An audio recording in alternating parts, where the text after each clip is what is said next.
ನಿರ್ಮಲ ವ್ಯಸನ ಮತ್ತು ಪುನರ್ವಸತಿ ಕೇಂದ್ರ ಮಿರಾಜ್. ಸ್ನೇಹಿತರೆ, ನಾವು ಮಾನಸಿಕ ಅಸ್ವಸ್ಥತೆ ಮತ್ತು ವ್ಯಸನ ಚಿಕಿತ್ಸೆಗಾಗಿ ರೋಗಿಗಳನ್ನು ಸೇರಿಸಿಕೊಳ್ಳುತ್ತೇವೆ ಮತ್ತು ಅವರಿಗೆ ಸರಿಯಾದ ಮಾರ್ಗದರ್ಶನ ಮತ್ತು ಪುನರ್ವಸತಿಗೆ ಸಹಾಯ ಮಾಡುತ್ತೇವೆ. ಇದಕ್ಕಾಗಿ ನಮ್ಮಲ್ಲಿ ಅನೇಕ ಸ್ಫೂರ್ತಿದಾಯಕ ಉಪನ್ಯಾಸ ಸರಣಿಗಳಿವೆ. ಇಂದು ನಾನು ನಿಮಗೆ ಪರಿಣಾಮಕಾರಿ ಕಥೆಗಳಲ್ಲಿ ಒಂದನ್ನು ಹೇಳುತ್ತೇನೆ. ಪಕ್ಷಿಗಳ ಕಥೆ. ಪಕ್ಷಿಗಳ ಕಥೆ. ಒಂದು ಮರಕ್ಕೆ ಸಾಕಷ್ಟು ನೀರು ಸಿಗುತ್ತಿತ್ತು. ಇದರಿಂದಾಗಿ ಮರವು ಹಸಿರಾಯಿತು. ಅದು ಸುಂದರವಾದ ಹೂವುಗಳು, ಹಣ್ಣುಗಳು ಮತ್ತು ದಪ್ಪ ಎಲೆಗಳನ್ನು ಹೊಂದಿತ್ತು. ಅಂತಹ ಸುಂದರವಾದ ಮರದ ಮೇಲೆ 10 ಪಕ್ಷಿಗಳು ಸಂತೋಷದಿಂದ ವಾಸಿಸುತ್ತಿದ್ದವು. ಸಮಯ ಕಳೆದಂತೆ ಆ ಮರಕ್ಕೆ ನೀರು ಸರಬರಾಜು ಇದ್ದಕ್ಕಿದ್ದಂತೆ ನಿಲ್ಲುತ್ತದೆ.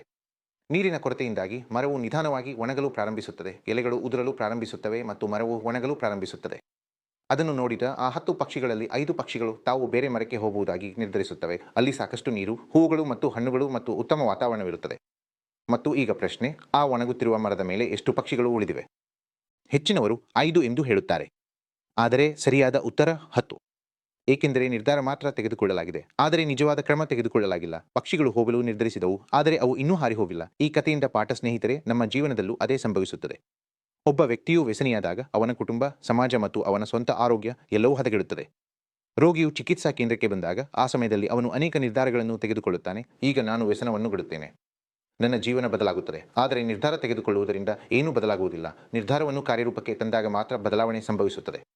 ಆದ್ದರಿಂದ ಈ ಕಥೆಯ ಅರ್ಥ, ನಿರ್ಧಾರವು ಮೊದಲ ಹೆಜ್ಜೆ, ಆದರೆ ಕ್ರಮವಿಲ್ಲದೆ ಬದಲಾವಣೆ ಸಂಭವಿಸುವುದಿಲ್ಲ. ನಿಮ್ಮ ಭವಿಷ್ಯದ ಬಗ್ಗೆ ಯೋಚಿಸಿ. ನೀವು ಈ ಸಂದೇಶವನ್ನು ಆಳವಾಗಿ ಅರ್ಥ ಮಾಡಿಕೊಂಡರೆ ನಂತರ ನೀವು ಖಂಡಿತವಾಗಿಯೂ ನಷ್ಟವನ್ನು ನಿಲ್ಲಿಸಬಹುದು.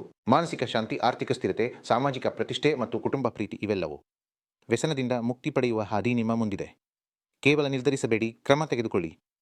ಮತ್ತು ನಾವು ನಿರ್ಮಲ್ ವ್ಯಸನ ಚೇತರಿಕೆ ಮತ್ತು ಪುನರ್ವಸತಿ ಕೇಂದ್ರ ಯಾವಾಗಲೂ ನಿಮ್ಮೊಂದಿಗೆ ಇದ್ದೇವೆ.